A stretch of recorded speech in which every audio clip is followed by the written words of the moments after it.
নমস্কাৰ চিগাবাহী ৰাইজক সকলোকে মই নতুন ভিডিঅ'লৈ স্বাগতম জনাইছোঁ। মই প্ৰদীপ লাগ আছোঁ। আজি চিগাগাঁও পঞ্চায়তৰ মুখ্য কাৰ্যালয়ত সন্মিলিত গণশক্তি, নাৰী শক্তি, কৃষক শক্তি আৰু শ্ৰমিক শক্তিৰ সাধাৰণ অধিৱেশন অনুষ্ঠিত কৰা হৈছে। এই সভাত সকলো গণ্যমান্য ব্যক্তিসকলে উপস্থিত আছে আৰু বহুতো সিদ্ধান্ত গ্ৰহণ কৰিছে।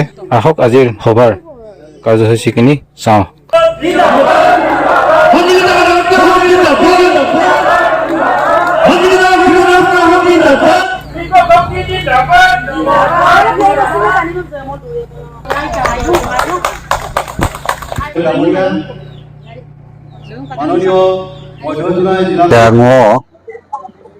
Jojote pilagaso channel so mo kumbuk supodum se mulukso সন্মিলিত গণশক্তি চিগা শক্তি নেতৃত্বত ছিল সপ্তম ত্ৰিবাৰ্ষিক সাধাৰণ অধিৱেশন।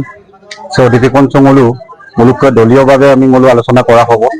মূল সন্মিলিত গণশক্তি অসম উন্নয়নমূলক সম অধিকাৰ সমমৰ্যাদা সম উন্নয়ন সকলো জাতি জনগোষ্ঠীক লৈ ঐক্য সংহতি বজাই ৰাখি মূল আক্ৰমণ লক্ষ্য পৰা সকলো জাতি বৰ্ণ নিৰ্বিশেষে মূল দল চেম গঠনতাক আঞ্চলিকতাবাদ হিচাপে গঠনতাকো মূলক সম্পূৰ্ণ শক্তিশালী। আজ ছিল মূলক চাৰিটা এটা শক্তি এটা ছিল অধিৱেশন সাধাৰণ অধিৱেশন এটা পতা হৈছে। সন্মিলিত গণশক্তি, সন্মিলিত নাৰী শক্তি, কৃষক শক্তি আৰু শ্ৰমিক শক্তি।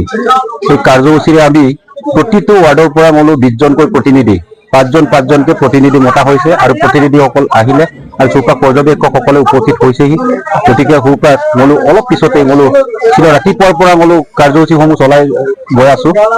পুৱা 7 বজাত মূল চাফাই অভিযান, তাৰ দ্বিতীয়তে মূল গছ পুলি ৰোপণ, তৃতীয়তে আমাৰ ফ্লেগ হোষ্টিং, চতুৰ্থতে আমাৰ স্মৃতি তৰ্পণ আৰু পঞ্চমত মূল হৈছে ডেলিগেট সভাখন যিটো প্ৰেক্ষাগৃহ চেম মূল ডেলিগেট হল চেম উদ্বোধনী কৰা হ'ল। ইতিমধ্যে আমাৰ মূল কাৰ্যসূচীলৈ আমি মূল আৰম্ভ কৰিম। গতিকে সকলো চিগাবাসী ৰাইজ তথা অসমবাসীৰ সন্মিলিত গণশক্তি অসম দলৰ হৈ অসমবাসীক ইয়াৰ পৰা আমি মূল সকলোকে ধন্যবাদ জনাইছো। শ্বিলং অলিম্পিয়াছে হ'ল সপ্তম ত্ৰিবাৰ্ষিক সাধাৰণ অধিৱেশন।